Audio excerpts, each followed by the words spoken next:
Bueno, recuérdenme ayer, ¿en qué parte nos quedamos? Creo que estaba exponiendo, no me acuerdo qué grupo estaba exponiendo ayer.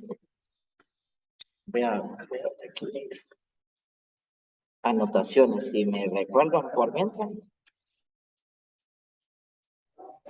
El 4, hoy le toca al 5 y al 6. Ah, ok, 5 y 6.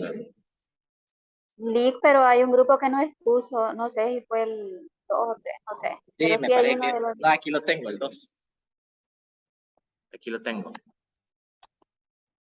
Ok, vamos a arrancar. Yo aquí voy a dejarles para que presenten ustedes. O sea, ahí tienen ya habilitado para que proyecten, ¿verdad? Entonces, el grupo 5 ya puede proyectar.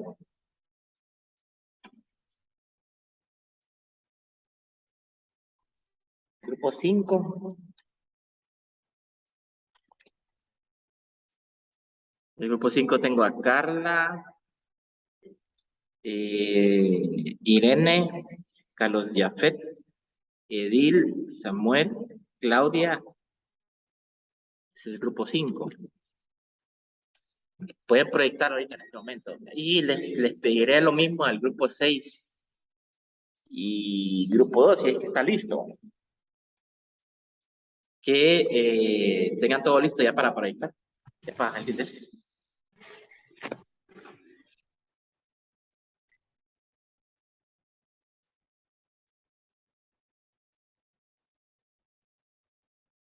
¿Estamos? Buenas noches, Lick. Que compartamos la pantalla. Sí, ya puede compartir pantalla. Ok, ahorita, Lick. Ujú.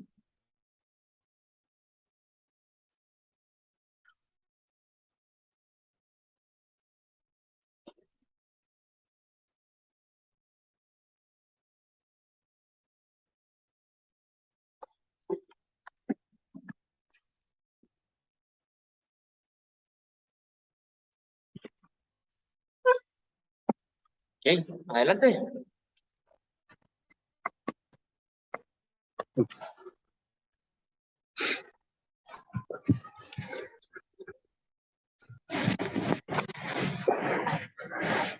Buenas noches, Lick. Buenas noches.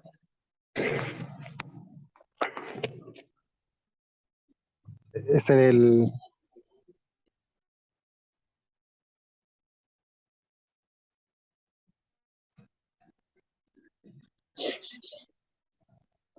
Listo, del grupo 5. Este,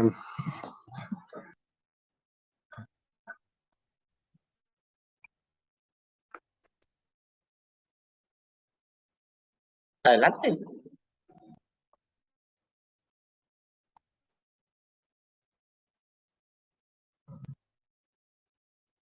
Es que no te escuchamos.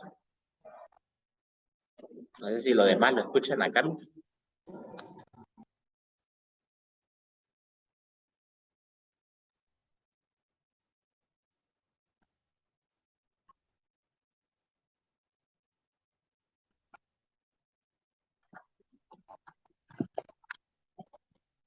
Y grupo 6 eh, se me va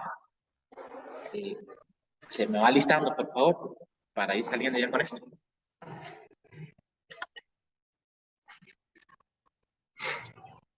listo. El tema fue, el tema que nos tocó fue el poder político. Entonces, en la página 424 del libro dice que, que las personas quieren tener un poder político diferente a las empresas. Y entonces, con los gerentes quieren, entonces los gerentes quieren eh, tener sus propios pensamientos, sus propios políticas. Y, y entonces realidad de la política dice que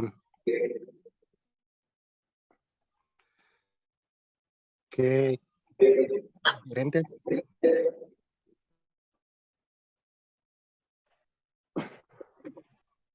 perdón, que los gerentes experimentan que el comportamiento político es una parte de la vida organizacional y que reportan que el uso del comportamiento político es tanto ético como necesario y que no dañen eh, hacia las personas de manera indirecta.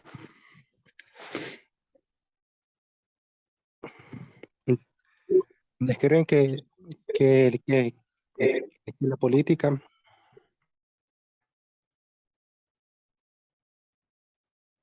No sé si solamente a mí, pero se le corta, compañero. Sí, Lick, se le está cortando, creo, a mi compañero. Voy a seguir yo. Sí, mejor, porque así no se le entiende. Ajá. Bueno, a nosotros nos tocó el tema de la política, el poder en acción, la realidad de la política, las causas y consecuencias del comportamiento político. Eh, Como podemos ver, ahí dice, como plantea Steve Robbins y Timothy, el poder en acción. Dice, cuando los individuos se reúnen en grupos, se ejerce poder. La gente busca hacerse de un nicho donde tenga influencia, logre recompensa, progrese profesionalmente. Bueno, podemos decir que a partir de la opinión de estos autores podemos deducir que los individuos hacen uso del poder para influir tanto en el comportamiento como en las acciones de los demás, de manera que puedan actuar de acuerdo con los deseos de ellos. En cuanto a la política organizacional, la podemos describir como las actividades que no forman parte dentro del rol preciso de un individuo, pero esas intervienen o intentan intervenir en la distribución de las ventajas y desventajas dentro de la empresa. Lo que podemos ver también que el poder, se puede decir que es como la capacidad, ¿verdad? Que tiene un individuo o las personas para influir en el comportamiento de otra persona, ¿verdad? De manera de que estos actúen con los deseos de él, o sea, porque o sea, las políticas ya están puestas en una empresa, ¿verdad? Y quien tiene el poder para poderla dirigir son los gerentes, digamos, el encargado, y ellos hacen uso del poder, eh, influyendo en los empleados. Como decía usted, una parte era interesante que dijo de que como empleados teníamos que conocer nuestro derecho, ¿verdad? Tanto, no solo los derechos, sino también los deberes. Y nos decía que miráramos el artículo del trabajo, creo que fue, para poder conocer, ¿verdad?, los derechos de nosotros, para poderlos defender. Porque eso es lo que pasa en las diferentes empresas, que cuando alguien tiene el poder, quiere influir sobre nosotros, ¿verdad? Entonces, como decía usted, yo no me dejé porque no está, o sea, está hablando con un superior, ¿verdad? Pero eso no quiere decir de que nos vamos a dejar influir cuando en realidad tenemos la razón en ciertas cosas.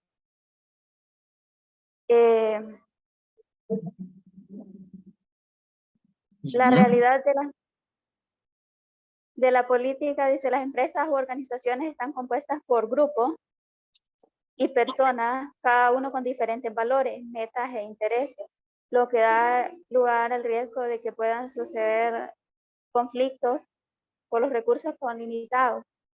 Entre estos recursos podemos mencionar los presupuestos para los departamentos, espacios, responsabilidades de proyectos y ajustes salariales.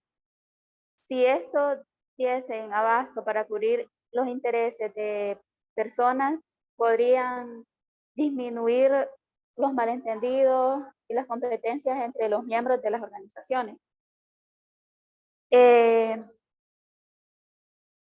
Y es algo, ¿verdad?, que siempre sucede, suele suceder en todas las organizaciones, de que como dice ahí, pues, no todos tenemos las mismas metas, ni todos tenemos los intereses. Y hay unos que hacen uso, hay personas de que hacen uso del poder para poder crear conflictos, o no solamente crean conflictos, sino que usan el poder para manipular, ya sea no solo a las personas, sino también en cuanto a los objetivos, ¿verdad? Acá tenemos los factores, dice, teniendo en cuenta a Steve Robbins y Timothy, los factores que contribuyen al comportamiento político. No todos los grupos o las organizaciones son igualmente políticos. Por ejemplo, en algunas el politiqueo es abierto y descontrolado, mientras que en otras la política influye muy poco en los resultados. Tenemos lo que son los factores individuales y los factores organizacionales. En los factores individuales podemos decir que las personas que se vigilan a sí mismas son más sensibles ante las señales sociales, exhiben mayores niveles de conformidad social y son más propensos a tener más habilidades para el comportamiento político que quienes ejercen poca vigilancia de sí mismos. Y en los factores organizacionales, la actividad política es más en función de las características de la organización que de las variables individuales.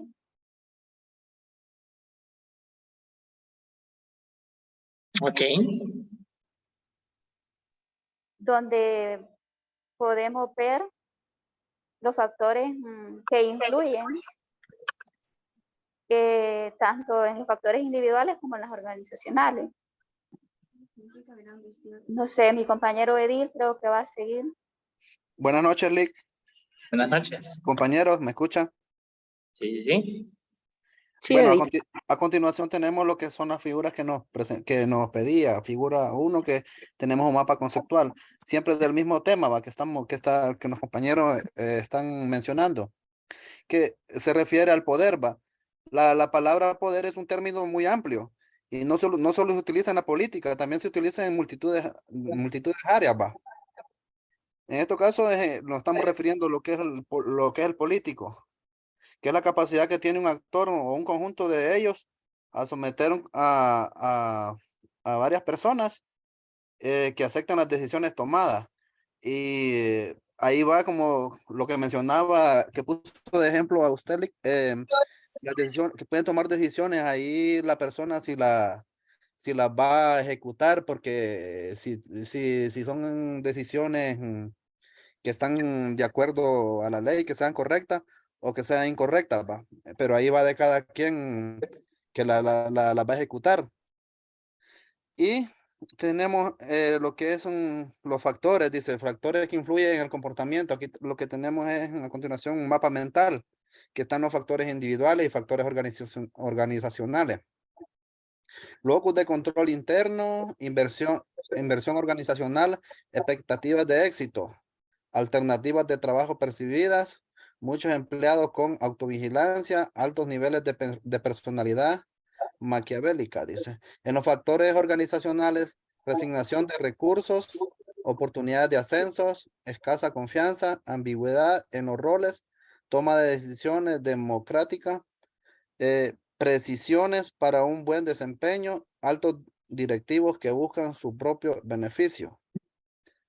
Y luego, en la segunda imagen, tenemos el mapa conceptual, que siempre la política, que ahí nos menciona el poder en acción, la política organizacional, realidad de la política y causas y consecuencias.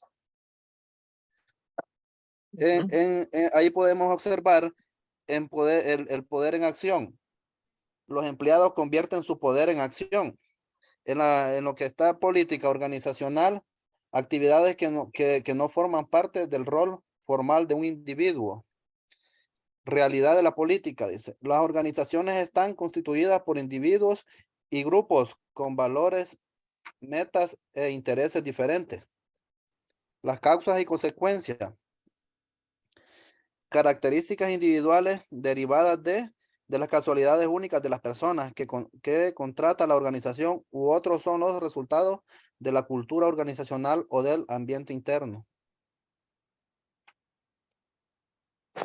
Y aquí al final terminamos con las referencias del libro que sacamos la información de Robin, de comportamiento organizacional. Ok. Y Ok, somos muy bien. y somos los 3 integrantes que aparecemos abajo. Está bien. Carlos Burgo, Carla Izaguirre y Edil Y Carranza. Ok. Ok, muy bien, muy bien. Solo para ir aportando un poco con lo que dicen los compañeros. Muchas gracias, Edil. Creo que todos expusieron, ¿verdad? ¿Perdón? Edil, Carlos y Carlos. Carlos Burgo, Carla Izaguirre y Sí, Edil Carranza. ya los apunté. Ok. Muchas gracias, muchas gracias. Muy bonita la exposición. Ya lo puedo dar de compartiros. Sí, deje de compartir. Gracias, Luis. Ok, creo que ahorita le mandé a Jennifer un video que es para hacer una pequeña como reflexión, ¿verdad? ¿Qué dijo? Es el ascenso de Juan Orlando.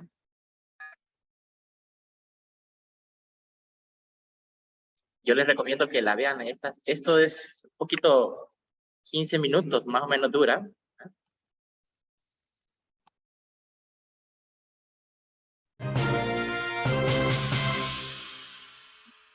Y Elvira, quienes eran reconocidos simpatizantes del Partido Nacional en la región. Cursó primaria en Gracias y luego sus padres lo enviaron a San Pedro Sula para estudiar en el Instituto Liceo Militar del Norte, de donde egresó en 1985.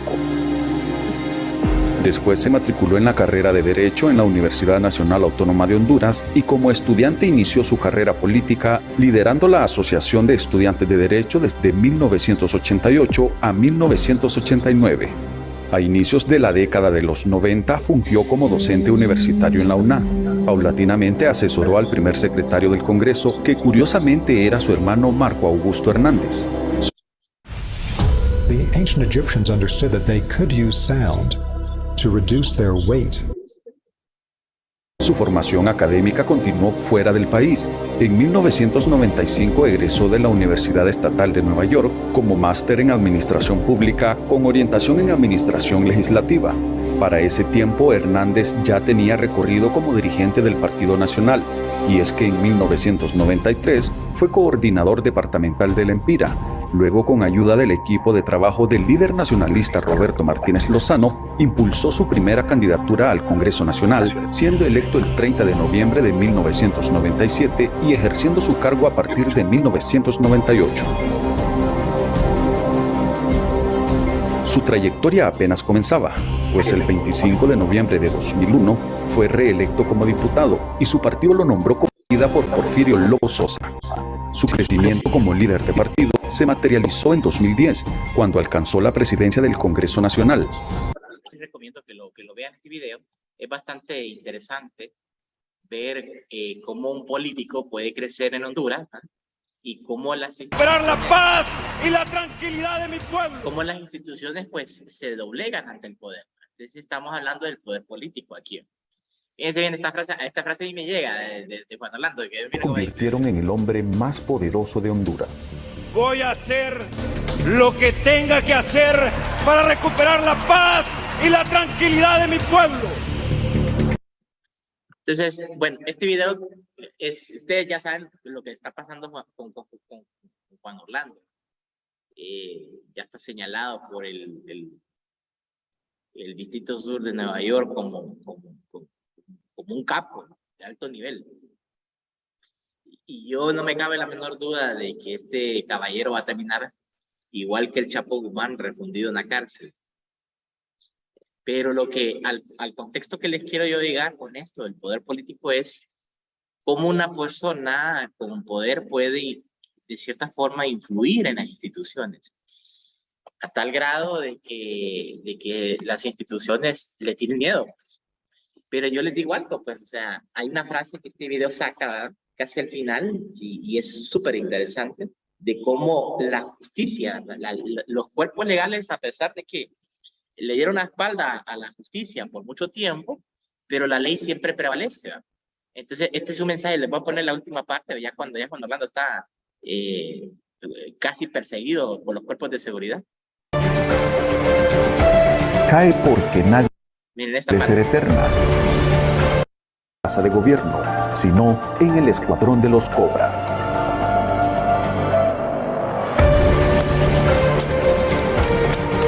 Así cae un expresidente. Cae porque el poder que un día controló, manipuló y usó para delinquir, lo abandonó. Cae porque la impunidad no puede ser eterna.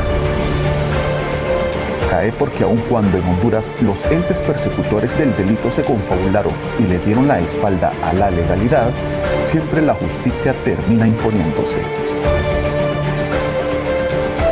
Cae porque nadie está por encima de la ley.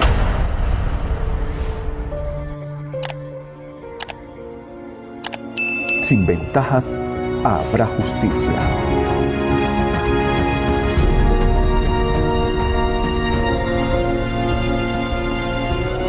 Bueno, a mí me gusta este video porque narras prácticamente la vida de una persona, ¿va? Y cómo influyó en las instituciones, influyó en todo el aparato legislativo, judicial y ejecutivo. ¿Para qué? Para hacer un cometido. Y bueno, siempre les he dicho esto, pues, uno como profesional uno debe tener una ética de trabajo, una ética laboral. Cuando usted mantiene esa ética de trabajo y esa ética laboral, como bien dice el refrán, nadie está por encima de la ley, ¿no? Y aunque sea su jefe, ¿verdad? O el mando superior máximo, no significa que él tiene mayor derecho que usted o que él tiene derecho a romper la ley solo para manipularla a usted. En este sentido, pues, esa es la reflexión, ¿va? De que el poder puede servir para hacer el bien, pero también puede servir para hacer el mal. Pero hay un componente que siempre está ahí, una variable ahí, que es el componente de la justicia. Hay una frase que yo me acuerdo que fui a la iglesia, eso ya hace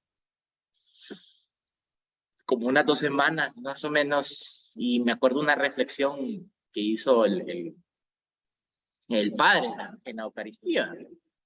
El padre en la Eucaristía decía de que había una viuda que le clamaba justicia al juez más injusto. Oigan bien, le clamaba justicia al juez más injusto. Y todos los días venía la señora y le clamaba justicia al juez. ¿Verdad? ¿Y qué sucedió? Bueno, este juez se empezó a cansar, ¿verdad? Porque la señora venía todos los días a decirle, hágame justicia, hágame justicia, hágame justicia.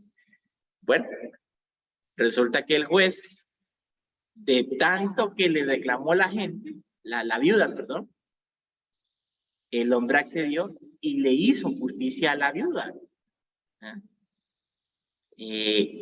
Entonces es como una reflexión aquí de que cuando uno está en lo legal, en lo cierto, en lo correcto, no hay palangón, no hay persona más poderosa que uno. Cuando uno tiene un ideal, un principio, un valor, eso es más poderoso que una bala. Entonces, en este sentido, pues, hay una reflexión bien profunda aquí sobre el poder que se puede usar para mal o se puede usar para bien. Y cómo uno puede combatir el poder. Hay una reflexión que hay por acá donde dice que el mal prevalece cuando los hombres buenos no actúan. Eso es bien cierto, ¿eh? Lo único que se necesita lo único que necesita el mal para triunfar es que los hombres buenos no hagan nada.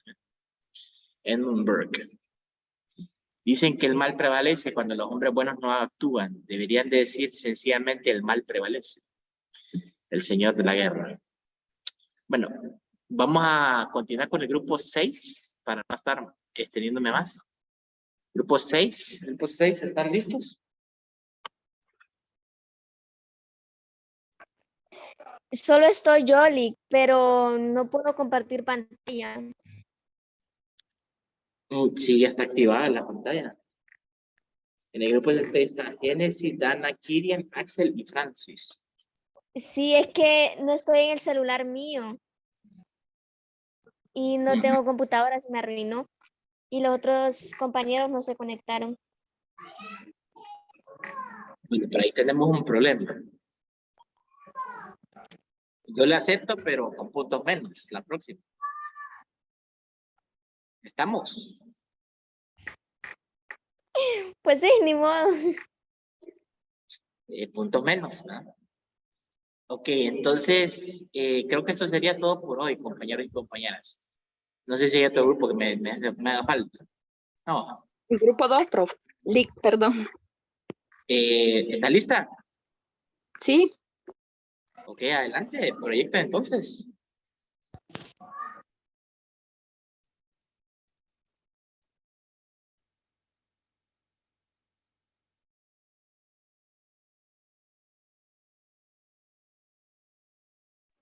Lick, espéreme que no lo entiendo. Aquí para compartir es compartir pantalla, ¿verdad? Sí, un botón verde con una flecha para arriba.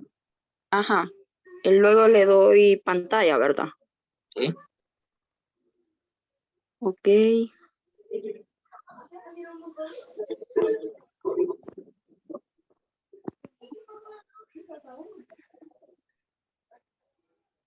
Póngalo de esta forma al celular, por favor.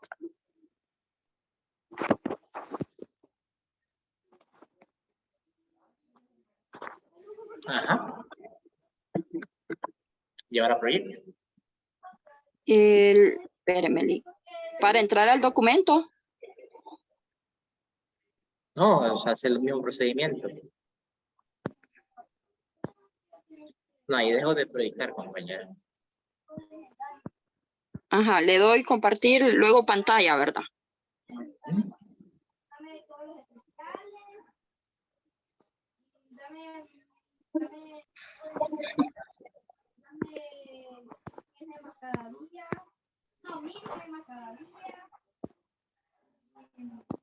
Ponga el celular de la otra forma que le mencioné.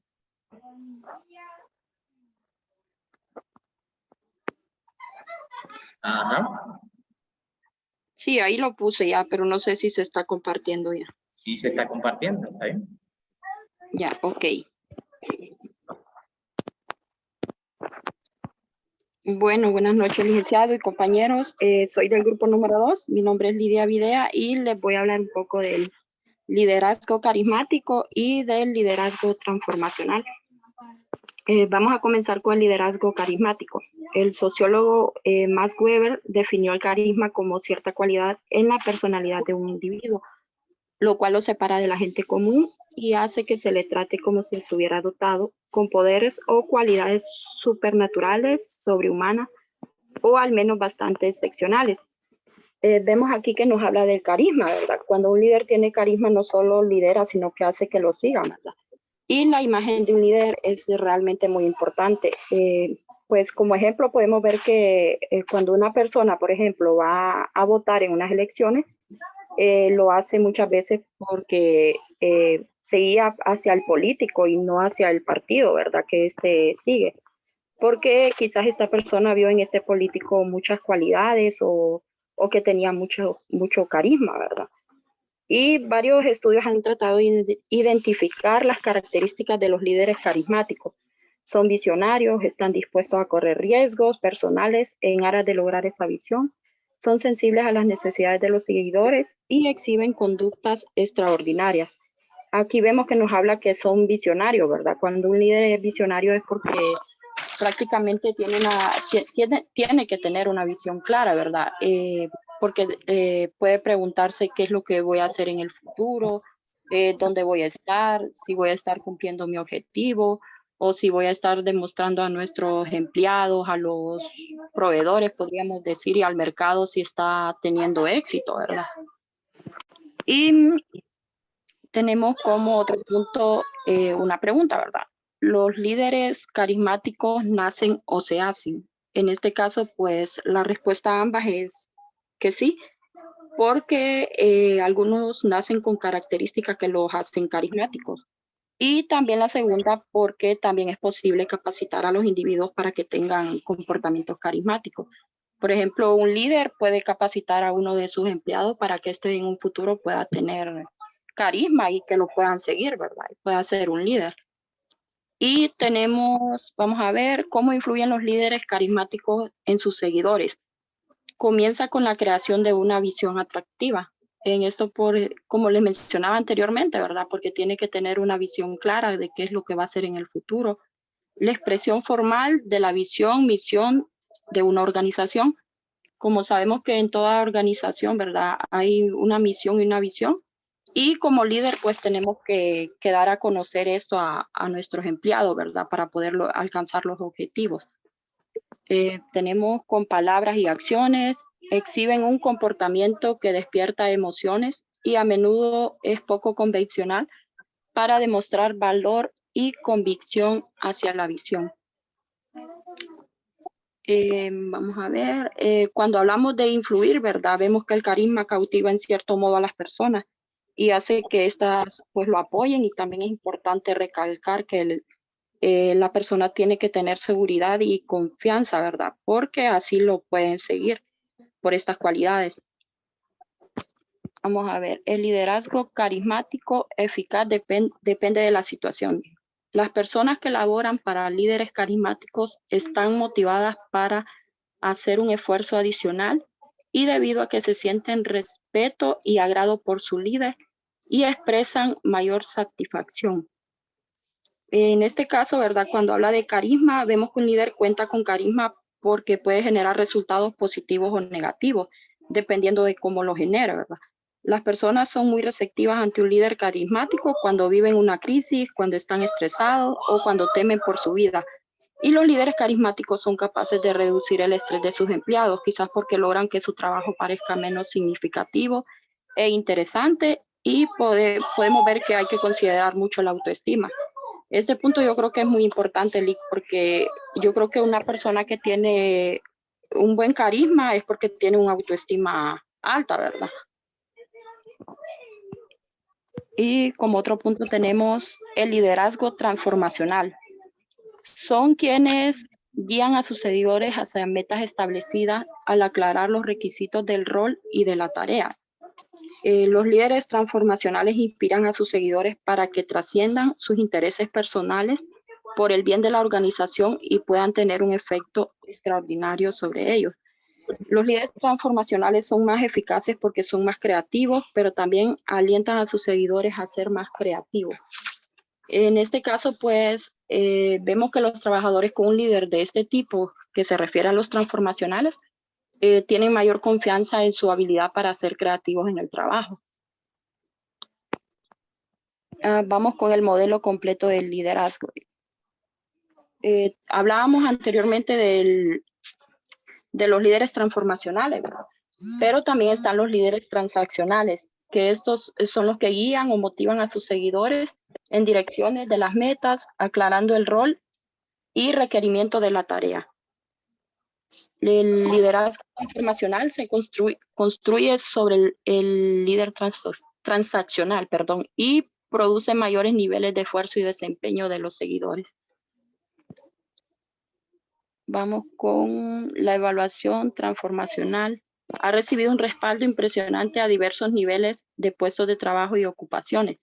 Un estudio de empresas de investigación y desarrollo reveló que los equipos dirigidos por individuos con muchas características de liderazgo transformacional produjeron artículos en un año después, perdón, que un año después se considerarían de mejor calidad y que 5 años más tarde generan mayores utilidades. Pues en este caso se refiere a los líderes transformacionales, ¿verdad? Porque vemos que estos líderes pues pueden dar una respuesta positiva en cuanto a las personas que lo siguen, ¿verdad? Porque son de influencia positiva, porque pueden tener mayores utilidades, como decía ahí el apartado, ¿verdad? Vamos con el liderazgo auténtico y la ética y la confianza. Los líderes auténticos saben quiénes son, saben qué es lo que creen y valoran y actúan abierta y francamente a partir de esos valores y creencias. Sus seguidores los consideran personas éticas. El liderazgo auténtico, como decía ahí, ¿verdad? Tiene una principal característica o cualidad que es la confianza. Los líderes auténticos comparten información, estimulan una comunicación abierta y se adhieren a sus ideales y la gente llega a tener fe en ellos. El otro tenemos la ética y el liderazgo. Estos se entrecruzan en varios aspectos. Por ejemplo, la ética y el liderazgo, los líderes éticos utilizan el carisma de una forma socialmente constructiva para servir a los demás. En este caso, pues, el líder se enfoca en la atención, ¿verdad?, con la organización para que en esta pueda haber la ética y los valores y que puedan involucrar a la organización los principios que puedan orientar las acciones a todos los empleados. Tenemos el liderazgo de servicio, que los líderes de servicio van más allá de sus propios intereses y se concentran en las oportunidades para lograr que sus seguidores crezcan y se desarrollen. No utilizan el poder para lograr los fines, hacen hincapié en la persuasión. Está bien, Lidia, solo una cosa, yo tengo otra cosa que hacer ahorita. Dígame. Vamos a continuar esto el lunes, ¿ok? Ajá.